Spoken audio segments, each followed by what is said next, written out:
Bom dia, alunos. Então, a professora vai falar sobre as grandes navegações. A primeira coisa que a gente deve pensar e se perguntar é por que ela demorou tanto para acontecer. Então, as respostas estão aqui, ó. O medo de monstros marinhos, o medo de monstros gigantes. E aí nós temos várias fotos, né, do imaginário dos europeus. Olha só, um navio lá no meio de um monstro gigantesco. Eles tinham muito medo daquilo que eles não conheciam. Achavam também que a Terra era plana, o que fazia com que eles achassem que havia um abismo sem fim, além do horizonte. Olha só, isso aqui é um mapa que os europeus conheciam. Nós chamamos de Velho Mundo.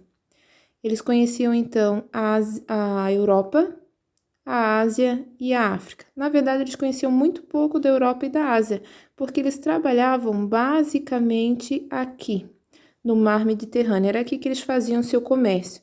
O que aconteceu é que os muçulmanos tomaram conta dessa área e estavam dificultando para os cristãos passarem por ali.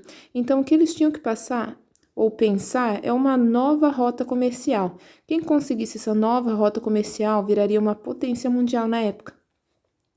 E olha só, quem entrou nas grandes navegações primeiro está aqui na beiradinha. E que é Portugal, né? E o segundo a entrar nas grandes navegações foi a Espanha. Então, o que faz esses dois países diferente de todos os outros países? Nós vamos ver algumas características então. Então, a primeira característica é o absolutismo. Ou seja, o rei, ele deveria novamente unificar todo o poder nas suas mãos. Como? Unificando, formando os limites, ou seja, unificando o território, unificando a moeda. Nós sabemos que no sistema feudal ali, cada feudo tinha sua moeda, o que dificultava o comércio, unificando a cobrança de imposto, formando um exército. Nós sabemos que todo feudo tinha um exército, o que fez com que o rei, para unificar os seus limites territoriais, ele teve que guerrear com aqueles senhores que não aceitaram unificar novamente. Então, alguns senhores feudais acabaram conseguindo fazer um novo reino, que conseguiram vencer o rei, e aqueles que não conseguiram juntaram-se novamente, unificaram-se com o rei. A nobreza manteve os seus privilégios, como sempre, mas agora nós temos os burgueses que alcançaram benefícios econômicos, e é eles que vão investir nas grandes navegações. Aqui a professora colocou as rotas comerciais do século XV, para vocês saberem onde eles trabalhavam, onde eles comercializavam e do que eles dependiam. A partir do momento que eles já não puderam mais depender disso, primeiro que saía bastante caro o comércio nessa área, porque ele tinha que passar por vários territórios, né?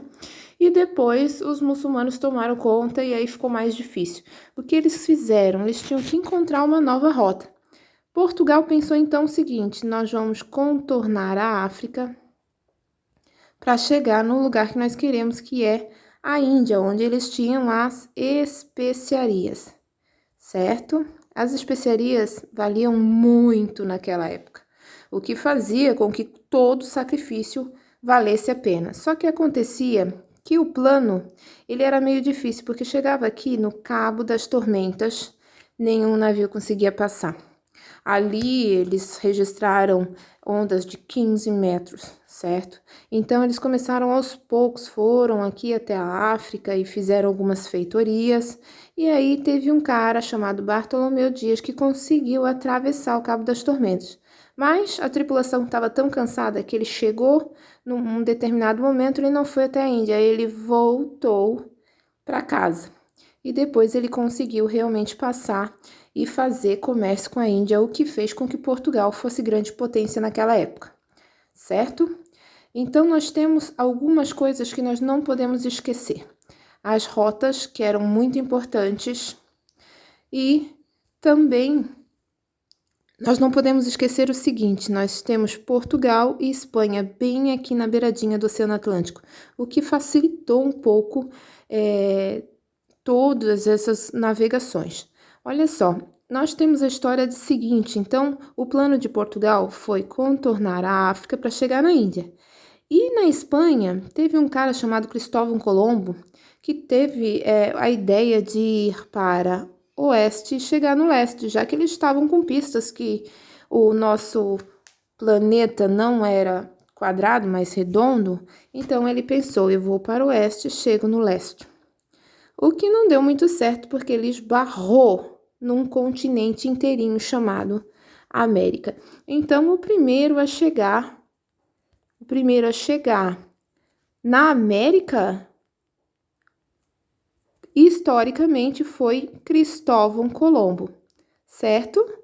Então, alguns historiadores dizem que Colombo era um espião dos portugueses e disse para eles que ali tinha terra. Outros historiadores dizem que não, que quando Pedro Álvares Cabral ia fazer a rota contornando a África, ele meio que se perdeu numa tempestade e acabou chegando no Brasil. Então, nós temos duas informações importantes. Colombo chegou primeiro na América, historicamente, chegou na América Central, e nós temos Cabral, que chegou primeiro no Brasil, historicamente, claro, e essas informações é que são as mais importantes nesse momento, e o professor encerra por aqui.